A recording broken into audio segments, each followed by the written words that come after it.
इंतखाबी नतीजे 8 बजे भी आ सकते हैं और 9 बजे भी। Chief election commissioner Islamabad. Chief election commissioner Sikandar Sultan Raja का कहना है कि जब महसूस होगा सिक्योरिटी का मसला नहीं तो इंटरनेट खोल दिया जाएगा। एक बयान में चीफ इलेक्शन कमिश्नर ने कहा कि इलेक्शन कमीशन का अपना निज़ाम है, इंटरनेट से इलेक्शन कमीशन का कोई ताल्लुक नहीं। इलेक्शन कमीशन इंटरनेट बंदिश का जिम्मेदार नहीं है, हमारा अपना सिस्टम काम कर रहा है, हम हुकूमत से राबिते में हैं। इलेक्शन कमीशन बहुत मजबूत है, इंटरनेट का मामला हमारा मैंडेट नहीं है। पाकिस्तान के 12वीं और मलिकी तारीख के सबसे बड़े आम इंतखाबात के लिए पोलिंग खत्म होने में कुछ देर बाकी है और इलेक्शन कमीशन ने पोलिंग का वक्त न बढ़ाने का ऐलान भी कर दिया है। कराची समेत मुल्क के कई हलकों पर ताहाल वोटिंग शुरू नहीं हो सकी और इलेक्शन कमीशन ने 2 हलकों के 3 पोलिंग स्टेशन पर वोटिंग का वक्त बढ़ा दिया है, जो कि N62 गुजरात और PP28 गुजरात के पोलिंग स्टेशन 250, 304 और 338 हैं।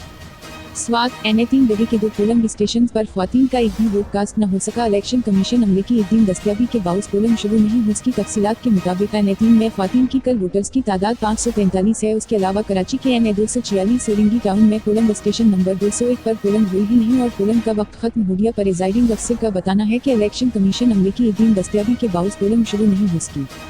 मुल्क में मोबाइल फ़ोन सर्विस क्यों बंद हैं? वफाकी वजारत दाखिला ने बता दिया, मुल्क में आम इंतखाबात के मौके पर मुल्क भर में मोबाइल फ़ोन और इंटरनेट सर्विस बंद हैं। मोबाइल फ़ोन और इंटरनेट सर्विस बंद हैं, जिसके बावजूद उम्मीदवारों और वोटर्स को मुश्किलात का सामना रहा। ताहम अब वफाकी वजारत दाखिला ने बयान में कहा है कि मोबाइल सर्विस इंतहाई सिक्योरिटी वजूहात के बावजूद डाउन है। उन्होंने कहा कि सिक्योरिटी को यकीनी बनाना बहुत ज़रूरी है ताकि लोग बिलाफूट बाहर निकले। ख्याल रहे कि मुल्क भर की सियासी जमातों ने मोबाइल फ़ोन सर्विस की बंदिश पर तहफ़्ज़ात का इजहार किया है।